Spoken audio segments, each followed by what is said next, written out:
سلطان ملک شاہ سلجوقی، سلطان الپ ارسلان سلجوقی کا بیٹا ملک شاہ سلجوقی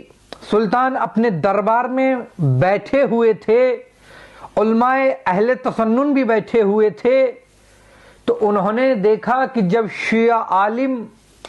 دربار میں داخل ہوئے تو بے ساختہ ایک سنی عالم نے کہا کہ کافر آ گیا۔ جو ہی ملک شاہ نے سنا کہ یہ شیعہ کو کافر کہہ رہا ہے تو ملک شاہ نے پوچھا کہ تم کیوں کر شیعہ کو کافر کہہ رہے ہو؟ کیا شیعہ مسلمان نہیں ہیں؟ اس عالم نے کہا حضور یہ مسلمان نہیں ہیں اس لیے کہ یہ خلفائے ثلاثہ کو نہیں مانتے، یہ خلافت کو نہیں مانتے۔ ایک مرتبہ ملک شاہ سلجوقی نے کہا کہ کس طریقے سے ہو سکتا ہے کہ کوئی مسلمان ہو اور خلفائے ثلاثہ کو نہ مانتا ہو؟ ملک شاہ نے کہا فوراً ہمارے وزیر نظام الملک کو بلایا جائے۔ نظام الملک کو بلایا گیا۔ ملک شاہ سلجوقی نے کہا نظام الملک یہ بتاؤ خواجہ نظام الملک توسی، کیا شیعہ کافر ہیں؟ خواجہ نظام الملک توسی نے کہا حضور میں تو انہیں کافر نہیں مانتا، ہاں یہ ایک اختلافی موضوع ہے، بعض علماء انہیں کافر کہتے ہیں لیکن بعض انہیں مسلمان جانتے ہیں، اس لیے کہ وہ لا الہ الا اللہ بھی کہتے ہیں اور محمد الرسول اللہ بھی کہتے ہیں۔ تو ملک شاہ سلجوقی نے کہا کہ وہ کافر کیوں ہیں؟ کیا وہ خلفائے ثلاثہ کو نہیں مانتے؟ اور اگر وہ خلفائے ثلاثہ کو نہیں مانتے تو کس لیے نہیں مانتے؟ اور کہا نظام الملک ہم تمہیں حکم دیتے ہیں کہ بغداد میں جو مدرسہ تم نے تعمیر کرایا ہے مدرسہ نظامیہ، اس میں ایک مناظرہ تشکیل دو، ایک مجلس تشکیل دو اور سنی علماء کو بھی بلاؤ اور شیعہ علماء کو بھی بلاؤ اور دونوں میں مناظرہ کراؤ، اور جو دلیلوں سے ثابت کر دے حق اسی کا ہوگا۔ اور دیکھو ہمارا فرض بنتا ہے چونکہ اللہ نے ہمیں یہ تخت عطا کیا ہے کہ ہم حق کو لوگوں تک پہنچا دیں۔ نظام الملک نے کہا حضور مسئلہ یہ ہے کہ بہت زیادہ پہلے بھی اس مسئلے پہ سنی شیعہ پر جنگیں ہو چکی ہیں، ایسا نہ ہو کہ آپ کا تخت خطرے میں پڑ جائے۔ سلطان ملک شاہ نے کہا فوراً کہ جو بھی ہو لیکن ہم حق جانے بغیر رہیں گے نہیں، آپ مجلس تشکیل دو۔ جب مناظرہ شروع ہوا ایک اسٹیج سجایا گیا، ایک طرف شیعہ علماء کو بٹھایا گیا، ایک طرف اہل تسنن کے سنی علماء کو بٹھایا گیا، ایک طرف سے شیعہ علوی عالم بیٹھے اور ایک طرف سے سنی عباسی عالم بیٹھے۔ کتاب ہے مناظرہ بغداد، جو یہ ملک شاہ نے مناظرہ کرایا تھا وہیں پہ ایک شخص بیٹھا ہوا تھا جو بادشاہ کے حکم پر پوری گفتگو کو نقل کر رہا تھا، لکھ رہا تھا، اسے کتاب بنا دیا گیا مناظرہ بغداد کے نام سے۔ 123 صفحات کی کتاب ہے، مکمل مناظرہ پڑھ سکتے ہیں۔ جب مناظرہ شروع ہوا اور گفتگو آگے تک پہنچی تو ایک مرتبہ علوی یعنی شیعہ عالم نے کہا کہ تمہاری معتبر کتب میں موجود ہے کہ حضرت عمر نے رسول اللہ کے بعد بعض قطعی احکام کو بدل دیا، تبدیل کر دیا۔ تو عباسی عالم جو سنی عالم تھے انہوں نے کہا کہ کہاں موجود ہے اور حضرت عمر نے کون سے قطعی احکام کو تبدیل کر دیا؟ تو شیعہ عالم نے کہا کہ کامل ابن اسیر جلد 2 اور صفحہ نمبر 31 اور صحیح بخاری جلد 2 اور صفحہ نمبر 281 پر آپ دیکھیں کہ حضرت عمر نے نوافل نماز کو جماعت سے کرایا، نماز تراویح کی ایجاد کی، بدعت، اور حضرت عمر نے حج تمتع کو منع کیا اور حضرت عمر نے متاع نکاح کو حرام قرار دیا اور حضرت عمر نے اذان سے حی علی خیر العمل کے جملے کو نکال دیا، حضرت عمر نے صلاۃ خیر من النوم کے جملے کو داخل کر دیا اور حضرت عمر نے زکوٰۃ سے حصہ مؤلفۃ القلوب کو بیچ سے حذف کرا دیا۔ ملک شاہ سلجوقی نے جو ہی سنا کہ حضرت عمر نے اتنی زیادہ بدعت ایجاد کی اور شریعت محمدی کو بدل دیا، فوراً کہا نظام الملک کیا یہ صحیح ہے کہ حضرت عمر نے ایسا کیا کہ شریعت محمدی کو تبدیل کر دیا؟ نظام الملک نے کہا حضور ہماری اتھینٹک کتب میں ایسا ملتا ہے۔ ایک مرتبہ ملک شاہ نے کہا تو ہم کیوں کر ایسے بدعت گزار شخص کی پیروی کرتے ہیں؟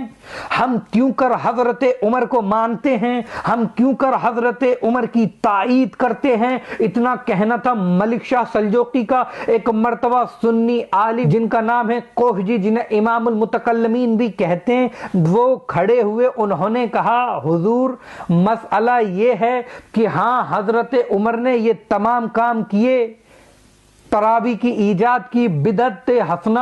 اور حضرت عمر نے اذان سے یہ جملہ بھی نکالا کہ حی علی خیر العمل، اور حضرت عمر نے الصلاۃ خیر من النوم بھی اذان میں داخل کیا۔ حضرت عمر نے متع کو حرام بھی قرار دیا، حضرت عمر نے مؤلفۃ القلوب کو بھی حذف کیا، حضرت عمر نے حج تمتع کو بھی منع کیا، لیکن یہ حضرت عمر کا اجتہاد تھا اور اجتہاد بدعت نہیں ہوتا۔ ایک مرتبہ شیعہ عالم نے کہا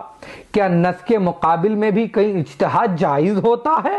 جہاں قرآن کا صریح فرمان ہو اور جہاں رسول اللہ نے واضح طور پر جن چیزوں کا حکم دے دیا ہو، کہیں رسول اللہ کے حکم پر بھی کوئی حکم نافذ ہوتا ہے؟ اگر یہ اجتہاد ہوتا ہے تو ہر مجتہد کو اجازت تھی کہ وہ اپنے اپنے زمانے میں شریعت کو اپنے طریقے سے چینج کر دیتے، اور پھر تو اصل اسلام باقی ہی نہ رہتا، اسلام بدل جاتا۔ کہا یہ بتاؤ کیا قرآن میں اللہ نے یہ ارشاد نہیں فرمایا سورہ حشر کی آیت نمبر 7 میں ما آتاکم الرسول فخذوہ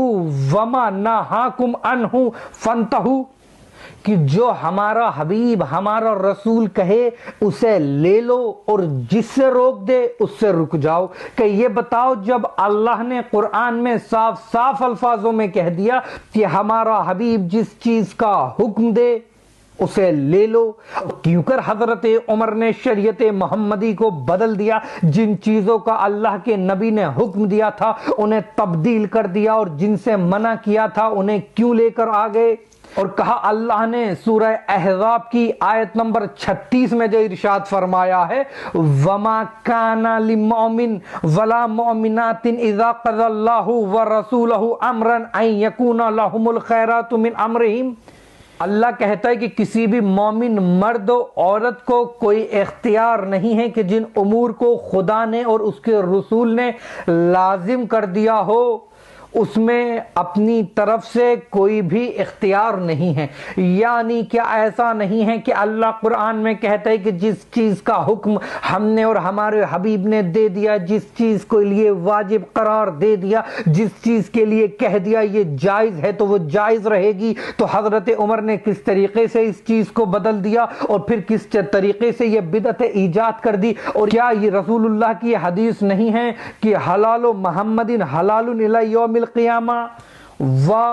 حرام و محمد حرام الی یوم القیامہ، کی شریعت محمدی میں جو حرام ہے قیامت تک وہ حرام رہے گا اور جو حلال ہے قیامت تک وہ حلال ہے؟ کسی کو بھی اختیار نہیں ہے، کوئی بھی چینج نہیں کر سکتا، اور کسی کو بھی یہ اختیار نہیں تھا، حتیٰ کہ اللہ کے نبی کو خود اختیار نہیں تھا کہ وہ شریعت خدا میں جو خدا نے اپنے محمد کے ذریعے شریعت بھیجی اس میں کوئی زیادتی کر دیتے یا کوئی کمی کر دیتے، اس لیے کہ اللہ نے صاف صاف الفاظوں میں قرآن میں کہہ دیا سورہ الحاقہ کی آیت نمبر 44 اور 45 میں کہ وَلَوْ تَقَوَّلَ عَلَيْنَا بَعْضَ الْأَقَاوِيلِ، کہ اگر ہمارا حبیب ہمارا رسول ہماری طرف کوئی جھوٹی نسبت دیتا لا اخذنا منہ بالیمین، تو ہم ان کا داہنا ہاتھ پکڑ لیتے۔ یعنی جب اللہ کے نبی کو اختیار نہیں کہ کوئی بھی بات خدا نے جو کی ہو اس میں کم اور زیادتی کر دیں، یعنی اللہ نے جس چیز کو حلال کر دیا ہو محمد اسی چیز کو حلال کہیں گے، اور جس چیز کو حرام کر دیا اللہ نے محمد اس کو لوگوں کو بتائیں گے کہ یہ حرام ہے، وگرنہ اللہ کہتے ہیں ہم ان کا داہنا ہاتھ پکڑ لیتے۔ جب یہ بتاؤ اللہ کے نبی کو یہ اختیار نہیں ہے تو حضرت عمر کو کس طریقے سے اختیار ہو گیا کہ انہوں نے شریعت شریعت محمدی کو چینج کر دیا، حلال محمدی کو حرام کر دیا اور حرام محمدی کو حلال کر دیا اور بدعتوں کو ایجاد کر دیا۔ اب کتاب جو مناظرہ بغداد ہے اسے پڑھ لیجئے، 123 صفحے کی کتاب ہے، اردو میں بھی موجود ہے، انٹرنیٹ پر گوگل پر مناظرہ بغداد کے نام پر زیارت.com پر آپ کو مل جائے گی کہ اس کے بعد ملک شاہ سلجوقی نے اور نظام الملک طوسی نے کیا اعلان کیا، کس مذہب کو اختیار کیا، اور پھر ملک شاہ سلجوقی کو کچھ وقت کے بعد کیوں قتل کر دیا گیا، اس کا سبب کیا تھا۔ یعنی اگر کوئی حق کو قبول کر لے تو لوگ اسے زندہ نہیں چھوڑتے، چاہے وہ بادشاہی کیوں نہ ہو۔